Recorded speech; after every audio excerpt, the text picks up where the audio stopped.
អ្នកដឹកនាំដែលយកនយោបាយប្រជាបទហ្នឹងមកប្រើប្រាស់គឺតែងតែវិនិច្ឆ័យមិនស្ថិតស្ថេរគង់វង្សបាត់បង់កិត្តិយសមានឈ្មោះអាសោចជាប់នៅក្នុងប្រវត្តិសាស្ត្រក្នុងនាមយើងជាអ្នកដឹកនាំដែលមាននយោបាយប្រជាបទគឺវាតែងតែវិនិច្ឆ័យហ្នឹងគឺថាគ្មានសុខសម្រាប់ការដឹកនាំសម្រាប់ជួយជាតិជួយប្រជាពលរដ្ឋក្រៅតែពីរោគគំនិតបែងជើងគ្នាបំបាយបំបាក់គ្នាហើយប្រកាន់នានាការនយោបាយដោយសត្រូវស៊ីសាច់ហត់ឈាមមានន័យថានៅតែយកខ្មែរគ្នាឯងជាសត្រូវហើយយើងចាញ់នៅកលល្បិចបរទេសហើយយកបរទេសជាធំជឿជាក់ឬបរទេសណាមនោគមវិជ្ជាបែបមិនមានការម្ចាស់ការនៃអ្នកដឹកនាំជាប្រទេសខ្លួនឯងក្រៅពីស្ដាប់បរទេសហើយដូចសម្ដេចសង្ឃរាជជួនណាតព្រះអង្គបានមានសន្និកាដែរថាសូមកុំជឿបរទេសហើយបើជឿបរទេសហ្នឹងគេញុះញង់ធ្វើឲ្យយើងនឹងបែកបាក់ហើយអ្វីដែលគេចំណេញគឺផលប្រយោជន៍ជាតិរបស់គេណានិងមនោគមវិជ្ជាដែលគេខ្ចីដៃយើងនឹងសម្រាប់ជាការចំណេញផ្នែកនយោបាយក្នុងភូមិសាស្ត្រតំបន់ក៏ដូចជាផ្នែកសេដ្ឋកិច្ចនិងសញ្ជាតិតូបនីយកម្មឯជាដើមជាមួយនឹងវប្បធម៌ជាតិសាសនាហ្នឹងចឹងហើយបានថាអ្នកដឹកនាំដែលមានប្រជាបទហ្នឹងនយោបាយប្រជាបទគឺតែងតែវិនិច្ឆ័យមិនថិតថេរគង់វង្សទេយើងមើលពីអតីតកាលប្រវត្តិសាស្ត្រមិនថាខ្មែរយើងដូចជារបបប៉ុល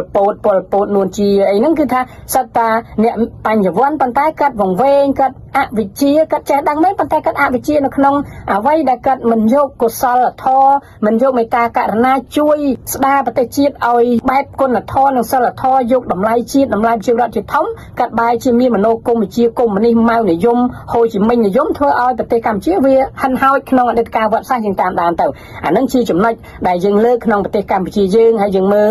ប្រទេសជាច្រើននៅមជ្ឈិមបូព៌ានៅអឺរ៉ុបនៅអាស៊ីអាគ្នេយ៍យើងឃើញថាមេដឹកនាំផ្ដាច់ការហ្នឹងហើយដែលតែងតែប្រើនយោបាយប្រជាបទតែយើងឃើញ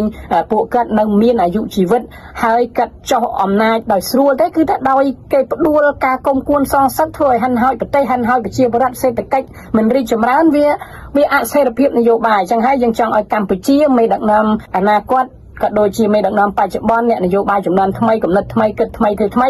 ត្រូវយល់អ្វីជានយោបាយប្រជាបទហើយត្រូវដឹកនាំបែបណាក្នុងការប្រកួតប្រជែងគ្នាគោលនយោបាយដោយយកសិលសមាធិបញ្ញាហើយយកសច្ចៈខន្តីកតញ្ញូដើរតាមគន្លងនៃសិលធម៌និងគុណធម៌ដើម្បីជាសណ្ដាប់ធ្នាប់ក្នុងការដឹកនាំភាពជាអ្នកដឹកនាំដឹកនឹងនាំប្រជាពលរដ្ឋទៅរកត្រៃសុភមង្គលសុខដុមរមនាសុវត្ថិភាពសម្រាប់មនុស្សជាតិក៏ដូចជាពិភពលោកហើយមានការរីកចម្រើនរុងរឿងដោយភាពឯកភាពជាតិសាមគ្គីភាពតាមរយៈការបង្រួបបង្រួមផ្សះផ្សាទៅនឹងការ